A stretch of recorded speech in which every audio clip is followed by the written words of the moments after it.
Georgia Nicolau. Então aqui está o vídeo para o projeto ID21. Eu sou diretora do Instituto Procomum e então vamos lá. Em relação à inclusão de tecnologias nas comunidades onde eu atuo, o que ainda não foi resolvido? Bom, acho que a resposta padrão, talvez de todo mundo, é a própria acesso à internet, né? Que é uma questão que, para muitas das pessoas com quem a gente trabalha, eu trabalho no Instituto Procomum, é uma questão. Então, desde, né, a maior parte das pessoas, muitas pessoas acessam a internet pelo celular, normalmente num plano pré-pago.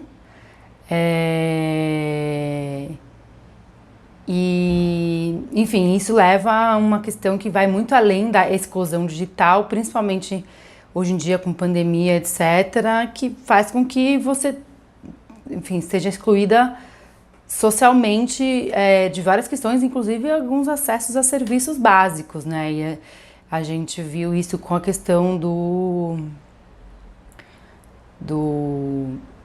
auxílio, né, em que as pessoas tinham que baixar um app, e foi super complexo para muita gente fazer essas transações todas. E aí tem uma relação que realmente me parece que de compreender como usar as tecnologias a seu favor, né, como um lugar de aproximação e de potencial criativo, e de algo com que eu possa me relacionar de uma maneira mais próxima do meu universo, né. As demandas atuais, eu acho que, eu não sei se teve tanta mudança assim, mas eu acho que tem uma demanda por entender, né, assim, objetivamente, muitas das pessoas com quem a gente se relaciona hoje querem entender como funciona para poder usar, principalmente assim, a internet, né, e as redes sociais, enfim, a seu favor. Então, como funcionam os algoritmos do Instagram? Como eu faço para, tipo, vender meu negócio, né? A gente dá muito suporte para empreendedores sociais periféricos. Então, como funciona?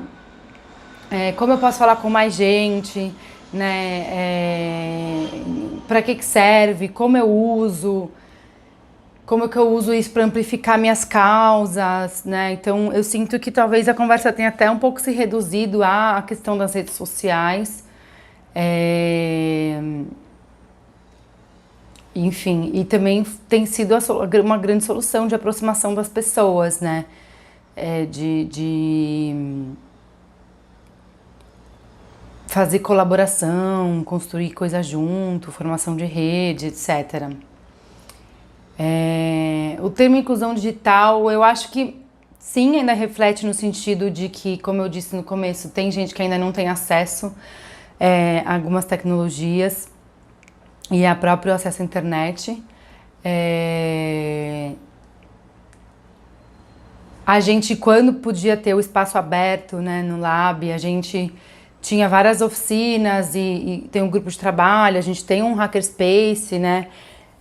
Enfim, acho que ficou muito claro assim, que para a gente, quando as pessoas entendem o que isso pode significar, inclusive assim, a gente tem uma história de uma empreendedora social que fazia empadinhas, e aí ela descobriu que dava para fazer a forma da empadinha usando uma impressora 3D. Então, assim, eu acho que tem uma questão que talvez não seja inclusão a melhor palavra, mas mesmo de compreensão, né, do que significa o digital. Então, vira e mexe, às vezes a gente conta a história do começo da internet. A gente fez uma conversa sobre isso na internet no passado, uma live sobre cultura digital, e é muito interessante, porque muita gente, principalmente se você pega uma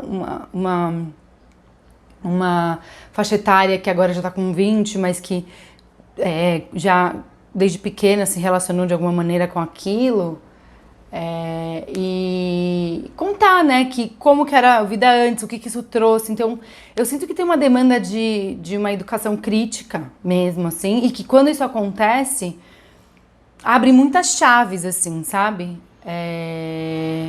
Desde tipo, putz, eu prefiro usar software livre porque daí eu vou poder ficar menos dependente, até não, eu acho que software livre não serve, mas enfim, essa possibilidade de escolha, de poder dialogar com isso. Eu acho que os projetos de inclusão digital, assim, eu hoje vejo que, assim, por exemplo, no Procomum, eu não acho que a gente faz inclusão digital, eu acho que a gente se utiliza de conhecimentos e tecnologias para promover acesso a repertório, acesso a redes, construção de comunidade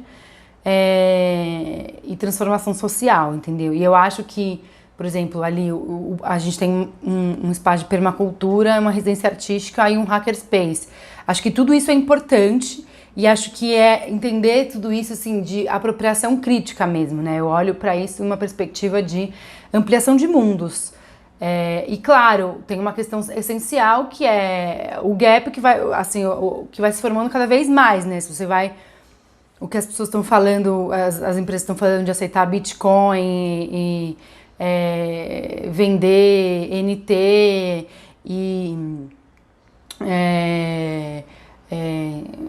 5G, tem gente que não tem 3G, né? Então, assim, eu acho que, sim, a coisa vai num exponencial que na nossa época, assim, há uns anos atrás, falava-se muito, né, de como que você pula 50 anos, né, o tal do leapfrog, né? Eu acho que a gente agora tem que pensar que leapfrog é esse, né? Que pulo do sapo a gente vai ter que dar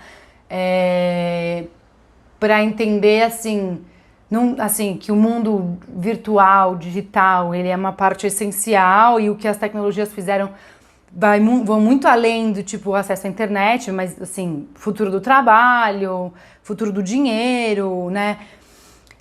Futuro da indústria, todas essas discussões e por outro lado, assim, o que significa ser um corpo periférico na periferia do mundo e promover soluções e qual o papel que a tecnologia pode desenvolver nisso de uma maneira libertária, né, e de promoção de autonomia. Eu mesma me pergunto muito sobre isso, assim, né, e acho que até que é uma coisa que eu fui ficando muito desanimada, talvez, pela potencialidade que eu vejo e pelo quanto que o dinheiro né, acaba impondo muitas limitações. Mas a gente segue, acho que tem uma parte essencial que é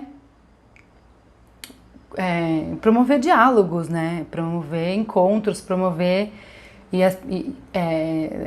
promover acesso. É isso, espero ter ajudado. Um abraço.